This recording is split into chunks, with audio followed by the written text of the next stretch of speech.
Assalamualaikum.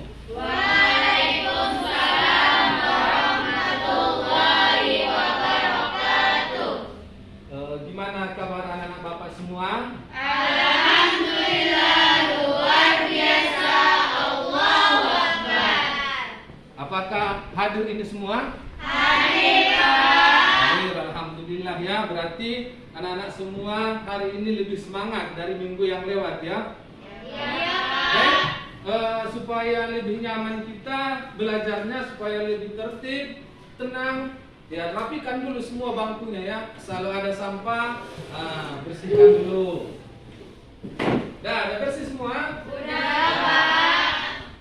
Baik, sebelum kita memulai pelajaran kita, alangkah baiknya dulu kita berdoa supaya pembelajaran kita berkah. Seperti kelasnya ini, ya pimpin dulu doanya ya. Ya Pak. Nah, silakan.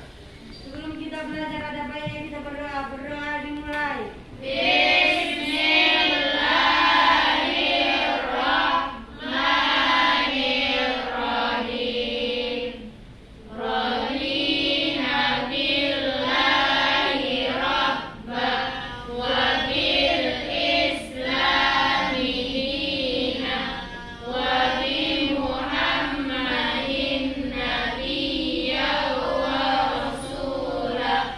Rabbana zidna ilma warzuqna fahma wa amalan shalihan bi rahmatika ya arhamar rahimin. Baik anak-anak Bapak semua, sebelum kita memulai pelajaran kita hari ini, yaitu pada hari Senin 13 September 2021, ya, minggu yang lewat kita sudah mempelajari tentang iman kepada Rasul-Rasul Allah. Ya, ada berapa Rasul-Rasul Allah yang wajib kita ketahui? 25. Ya, 25 ini adalah mempunyai tugas Masing-masing. Coba siapa yang mau ingin menyampaikan 25 Rasul itu? Nah, ini, dah. Silakan. Adam, Idris, Nuh, Saleh, Ibrahim, Lut, Ismail, Ishak, Yakub, Yusuf, Ayub, Su'aib, Musa, Harun, Dzulkifli, Daud, Sulaiman, Ilyas, Ilyasa, Yunus, Zakaria, Yahya, Isa, wal akhirul khatimul hamya, Muhammad al-Mustafa. Ya, mantap sekali, luar biasa. Tepuk tangannya. Dan itulah 25 nabi yang wajib kita ketahui. Apa tugas para nabi dan rasul diutus ke muka bumi ini?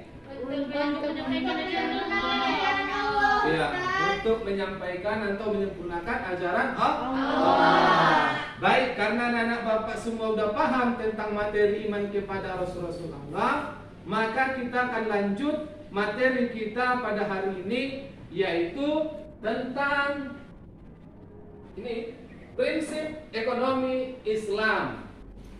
Jadi, adapun kompetensi dasarnya adalah menelaah prinsip dan praktik ekonomi dalam Islam, dan yaitu mempresentasikan yaitu prinsip dan praktik ekonomi dalam Islam. Nah, adapun tujuan pembelajarannya yaitu adalah siswa menerapkan yaitu prinsip dan praktik ekonomi dalam Islam, dan siswa diharapkan bisa bekerja sama dalam menegakkan prinsip dan praktik ekonomi dalam Islam. Itulah tujuan pembelajaran kita.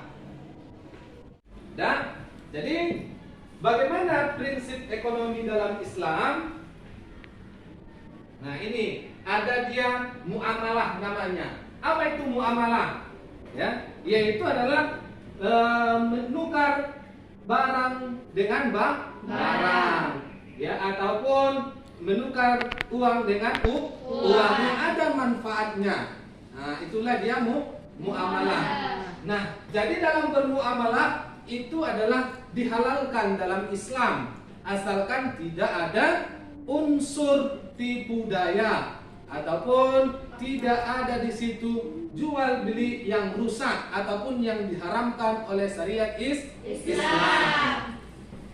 Dan selanjutnya yaitu ada macam-macam muamalah. Berapa rupanya macam-macam muamalah? Macam-macam muamalah itu ada dia jual beli nanti, ada dia khiyar, kan? Ada dia musaqah dan seterusnya. Nah, jadi yang pertama di sini adalah jual beli, ya. Apa pengertian jual beli? Yaitu adalah kesepakatan tukar menukar benda untuk memiliki benda tersebut. Dan selama apa? Selama tadi tidak ada unsur tipu, ya. Jadi apa dalilnya dalam Al-Quran? Nah, inilah dalilnya. Wa halallahu bai'a wa harrama riba.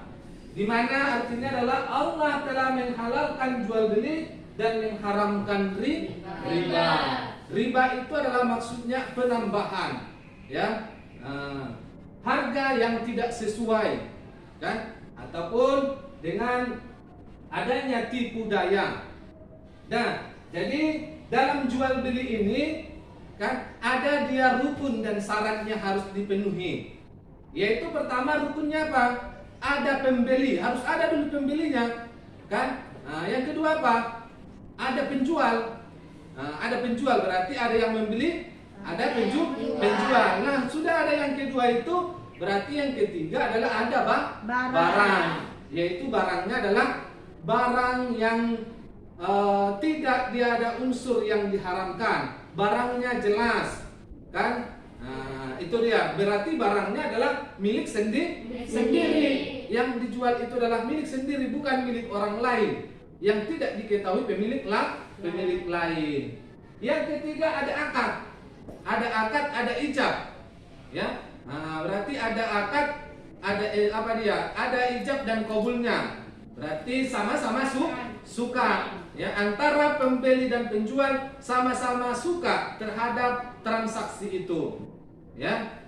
Contohnya yaitu pembeli ridho terhadap barang yang mau dibelinya, kan? Ikhlas dia, suka dia. Maka penjual pun ridho dengan ketentuan harga yang sudah disepakati. Itulah dia tentang jual beli.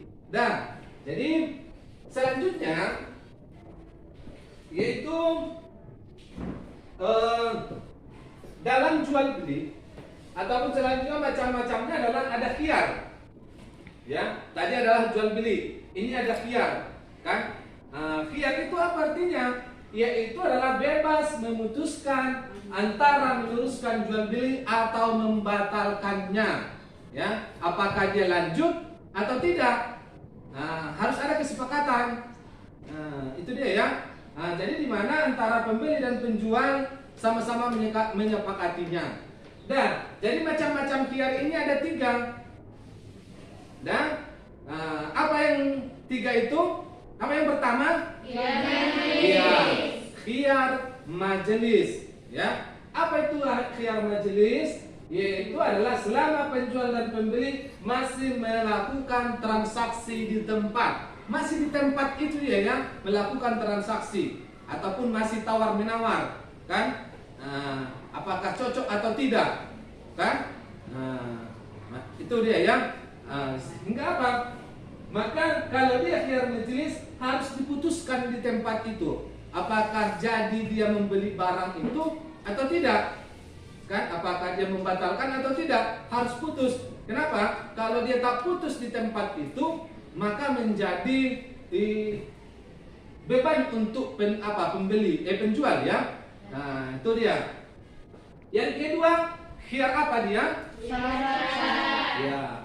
Ada dia khiyar syarat, yaitu yang dijadikan syarat dalam jual beli. Ada syaratnya dalam jual beli, kan? Contohnya, misalnya baju, ya. Ketika si pembeli ingin membeli baju, ya, ditengoknya harga bajunya bagaimana. bagaimana kualitasnya, kan? Bagaimana bajunya itu, kan? Penjual pun harus menjelaskan bagaimana kualitas barangnya, kan? Itu bahannya terbuat dari mana, kan? Tuh. Jadi ketika dia si pembeli yaitu ingin membelinya atau ingin membuat khiyar syarat ini disebutkan berapa hari, kan? Berapa hari dia menunggu kepastiannya. Maksudnya adalah misalnya baju tadi, ya. Ini baju ini saya beli ini. Kebetulan baju itu adalah bukan untuk diri pembeli, mana tahu mungkin untuk anaknya, kan? Anak. Jadi baju ini saya beli, ya, yaitu untuk anak saya, kan? Mana tahu nanti tidak pas, tidak cocok untuk dia, maka saya akan kembalikan, yaitu selama 3 hari. Itu berarti lewat dari 3 hari, berarti batallah itu, yaitu transaksinya. Misalnya datang di hari keempat, tidak tak boleh lagi, udah sah, udah batal, itu udah sah menjadi milik si pembeli, tak boleh ditukarkan lagi. Dan ada dia khiyar aib, ya. Yang ketiga apa tadi? Khiyar aib. Yaitu adalah khiyar aib adalah cacat, barangnya cacat atau barangnya rusak, kan? Yaitu apabila pembeli menerima barang yang dibelinya terdapat cacat atau rusak, maka pembeli boleh mengembalikan barang yang dibelinya tanpa mengurangi kualitas atau nilai barang tersebut. Nah, jadi ini pun ya khiyar aib ini mana tahu, ya. Dia membeli perabot atau televisi, ya. Beli televisi. Dibelinya televisi itu dia nggak cek, kan? Disampaikan oleh penjual bahwasanya televisi ini adalah sangat bagus, kualitasnya bagus.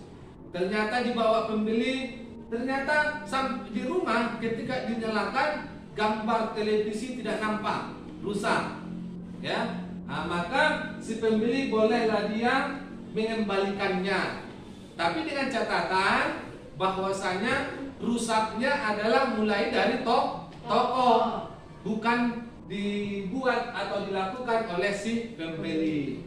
Itulah dia tentang khiyar aib, kan? Boleh dikembalikan jika barangnya rusak. Tapi ingat, yang tiga ini kebanyakan adalah di pasar-pasar tradisional. Yang bisa, kalau di pasar dia modern seperti swalayan atau yang sejenisnya, dia kan tak bisa menukar barang. Bahkan dibuat di situ dicatat bahwasanya barang yang Anda kau beli tidak boleh dikembalikan kalau sudah dilakukan transaksi. Makanya kalau ketika itu sudah rusak, siapa yang rugi? Iya, pembeli sendiri, tak boleh dikembali, itu ruginya, kan? Itulah dia tentang khiyar. Baik, selanjutnya yaitu adalah tentang riba, kan?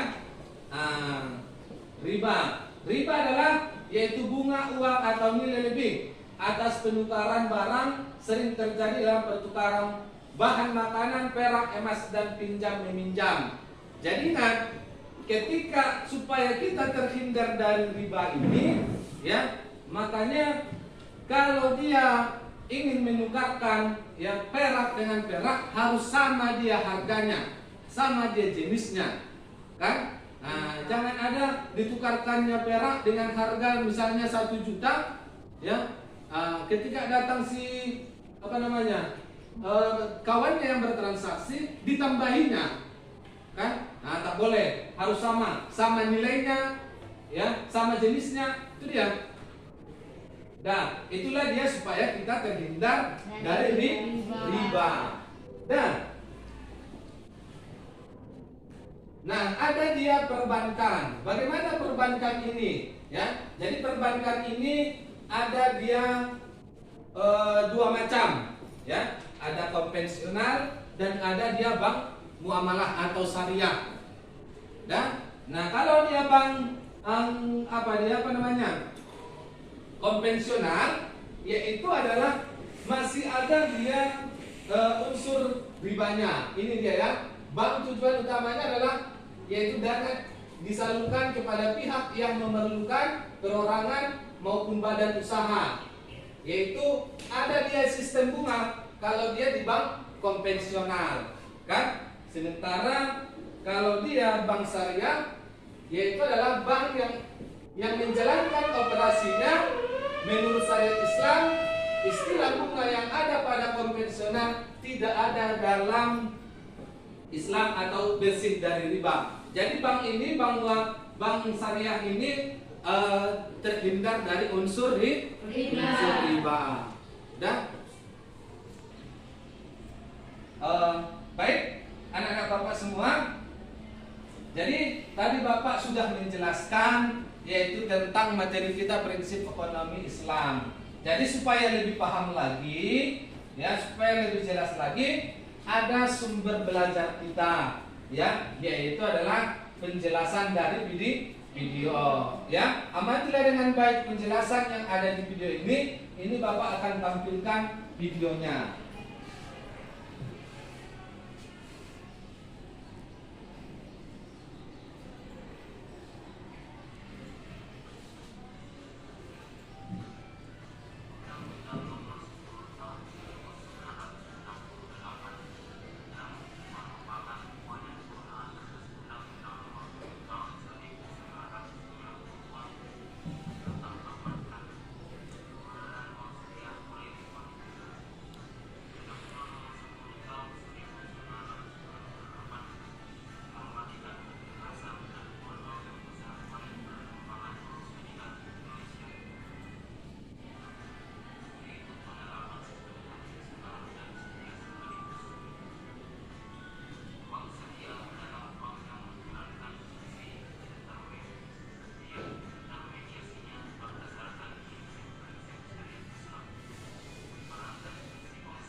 Itulah dia tadi adalah penjelasan tambahan materi kita, ya, sebagai sumber belajar, ya.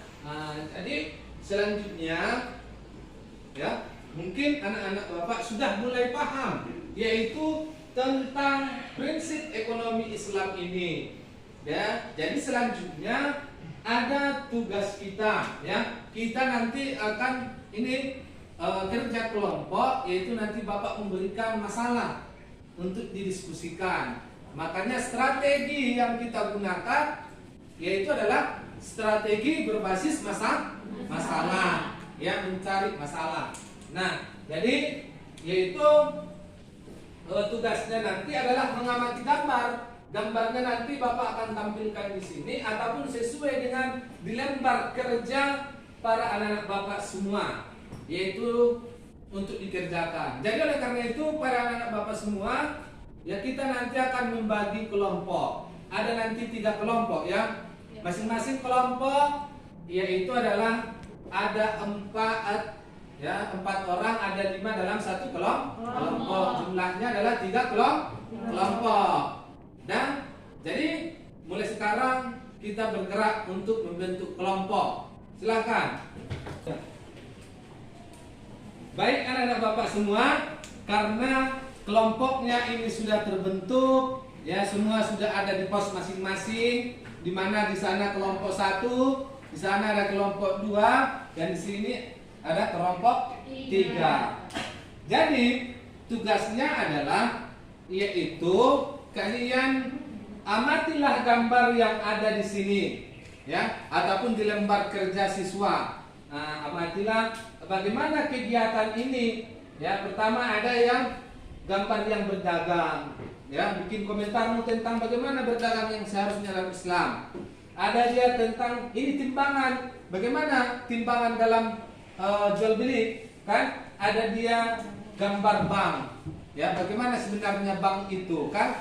Nah, dikaitkanlah dia dengan dalil, dengan ayat, bagaimana pendapatnya dalam Islam, apakah sesuai atau tidak. Dan jadi kepada anak-anak Bapak semua, ya, Bapak berikan waktunya yaitu adalah 15 menit untuk mendiskusikannya, dimulai dari sekarang.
Baik anak-anak Bapak semua, karena waktunya untuk berdiskusi sudah selesai, ya, maka seterusnya adalah yaitu tiap-tiap kelompok mempresentasikan hasil diskusinya, ya, yaitu seharusnya di depan kelas, tapi karena ini adalah masih COVID, ya, itu di tempat masing-masing, ya, nah, di pos masing-masing. Yaitu untuk membacanya berdirilah utusannya untuk membacakan diskusinya. Baik, anak Bapak semua, untuk pertama yang mempresentasikannya adalah yaitu kelompok 1 untuk membacakan hasil diskusinya. Udah, silakan kepada kelompok 1 untuk membacakan diskusinya. Assalamualaikum warahmatullahi wabarakatuh. Waalaikumsalam warahmatullahi wabarakatuh. Kami dari kelompok 1 yang ingin mempresentasikan hasil diskusi kami dari gambar yang ada pada layar. Hasil diskusi kami yaitu secara umum praktek jual beli lebih banyak dilakukan di pasar tradisional, karena pada dasarnya pasar adalah tempat bertemunya antara penjual dan pembeli yang memiliki keinginan yang sama, yaitu sama-sama ingin memenuhi kebutuhan. Pedagang mendapatkan uang dari hasil jualan, begitu pula sebaliknya pembeli memperoleh barang yang ia butuhkan dengan menyerahkan sejumlah uang sesuai dengan harga yang ditawarkan si penjual. Bagi sebagian pedagang yang memperdagangkan barang dengan satuan ukur sebagai penetapan harga. Tidak hanya barang jualan saja yang berada antara dirinya dengan pembeli, tetapi untuk menjunjung kegiatan jual beli, para pedagang membutuhkan suatu alat yang digunakan untuk menyiapkan jumlah barang sesuai dengan kebutuhan si pembeli, yaitu timbangan. Islam mengharamkan seluruh macam penipuan, baik dalam masalah jual beli maupun dalam seluruh macam muamalah. Salah satu macam penipuan ialah mengurangi takaran atau timbangan. Dalam Al-Quran dan hadis jelas larangan dalam persoalan ini sebagai salah satu dari bagian jual beli. Oleh karena itu, setiap muslim wajib untuk berlaku adil dan jujur dalam muamalah, sebagaimana firman Allah Subhanahu wa taala dalam surah Al-Mutaffifin ayat 1-3 yang berbunyi, yaitu Bismillahirrahmanirrahim. Wailul lil mutaffifin alladzina idza katalu 'alan nasi yastawfun wa idza kaluhum aw wazanuhum yukhsirun, yang artinya kecelakaan besarlah bagi orang-orang yang curang, yaitu orang-orang yang apabila menerima takaran dari orang lain mereka meminta untuk dipenuhi, dan apabila mereka menakar atau menimbang untuk orang lain mereka mengurangi. Ayat tersebut menjelaskan bahwa agama Islam mengajarkan manusia untuk melakukan transaksi jual beli secara adil. Jadi cukup sekian dari diskusi kami, dari presentasi kami. Kurang lebihnya saya mohon maaf. Assalamualaikum warahmatullahi wabarakatuh. Baik, luar biasa sekali hasil diskusi dari kelompok 1. Ya, kasih tepuk tangan. Nah, selanjutnya yaitu adalah kelompok 2, juga sama, yaitu mempresentasikan hasil diskusinya, kan? Nah, silakan kepada kelompok 2. Assalamualaikum warahmatullahi wabarakatuh. Waalaikumsalam warahmatullahi wabarakatuh. Kami dari kelompok 2 akan mempresentasikan hasil diskusi kami dengan tema bank. Secara umum, ada berbagai jenis bank yang ada di dunia. Dan biasanya berdasarkan pandangan syariat Islam, bank dikategorikan menjadi bank konvensional dan bank syariah. Meskipun sama-sama merupakan lembaga keuangan, kedua jenis bank ini memiliki sistem yang berbeda dalam mendapatkan keuntungan dan menjalankan usahanya. Umat Islam yang ingin menjalankan sebuah perintah Allah Subhanahu wa taala tentunya harus mengerti perihal bank konvensional dan bank syariah agar dapat menghindari praktek riba. Masyarakat akan menguntungkan pihak bank. Ada 2 kategori bank. Di antaranya adalah bank konvensional. Bank ini adalah bank yang memberikan layanan kepada nasabah dan menjalankan usahanya dengan mengandalkan sistem bunga. Bank konvensional dalam Islam dianggap sebagai bank yang menjalankan sistem riba, dan sistem pinjaman dengan riba dilarang dalam agama Islam. Yang kedua adalah bank syariah. Berbeda dengan bank syariah memberikan layanan jasa kepada nasabah dengan berdasarkan prinsip-prinsip syariat Islam. Bank syariah tidak menggunakan sistem bunga dan hanya mengandalkan bagi hasil antara orang yang menjalankan usaha atau orang yang meminjam dengan orang yang meminjamkan modal atau kreditur. Sebagaimana dalam Al-Quran yang artinya, hai orang-orang yang beriman, janganlah kamu memakan riba dengan berlipat ganda dan bertakwalah kamu kepada Allah supaya kamu mendapatkan keberuntungan. Mungkin demikian hasil diskusi kelompok 2 tentang tema bank. Kurang lebihnya kami mohon maaf. Wabillahi taufiq wal hidayah. Assalamualaikum warahmatullahi wabarakatuh. Waalaikumsalam warahmatullahi wabarakatuh. Baik, luar biasa sekali kelompok 2 yang menyampaikan hasil diskusi. Tepuk tangan dulu. Nah, ya. Untuk kelompok 3, ya, Bapak harapkan biar lebih semangat lagi untuk membacakan diskusinya. Kami persilahkan. Assalamualaikum warahmatullahi wabarakatuh. Kami perwakilan dari kelompok 3 ingin mempresentasikan hasil diskusi kami yang ada di dalam layar di depan, yaitu kegiatan ekonomi adalah suatu cara manusia untuk memenuhi kebutuhan hidupnya. Adapun salah satu contoh kegiatan ekonomi yaitu berdagang. Berdagang itu suatu kegiatan jual beli barang yang dilakukan manusia antara penjual dengan pembeli untuk memenuhi kebutuhan hidup sehari-hari. Tanpa adanya kegiatan ekonomi, tersebut, kebutuhan hidup manusia tidak akan terpenuhi. Islam sudah mencontohkan kegiatan Nabi Muhammad dengan berdagang yang mengutamakan kejujuran. Dan Allah menghalalkan jual beli dan mengharamkan riba, yang dijelaskan di surat Al-Baqarah ayat 275, yaitu wa ahlallahul bai'a wa harramal riba, yang artinya dan Allah Subhanahu wa taala telah menghalalkan jual beli dan mengharamkan riba. Quran surah Al-Baqarah ayat 275. Baik, tangan dulu. Ya. Baik anak-anak Bapak semua, karena kita sudah selesai mempresentasikan hasil diskusi kita, jadi kesimpulannya, ya, adakah di antara kelompok ini yang ingin membacakan ataupun memberikan kesimpulan terhadap materi kita pada hari ini? Nah, siapa yang memberikan kesimpulan, kelompok mana, berarti kelompok itulah yang terbaik. Nah, kelompok mana? Saya, Pak. Itu kelompok 3. Dalam agama Islam ada 2 prinsip berdagang, yaitu suka sama suka dan tidak ada yang dirugikan. Dalam Islam tidak membolehkan kita memaksakan kehendak orang lain, karena setiap manusia memiliki haknya masing-masing. Dengan demikian, jual beli harus dari keinginan antara penjual dan pembeli, dan jual beli tersebut jangan merugikan salah satu pihak maupun orang lain. Dalam berdagang, Islam tidak membolehkan penjual melakukan kegiatan sebagai berikut. Pertama, menimbun barang, penipuan, pemalsuan barang, menjual sesuatu yang haram, menjual barang yang masih belum jelas, mempermainkan harga, mengurangi takaran dan timbangan, menjual barang hasil pencurian, dan adanya riba.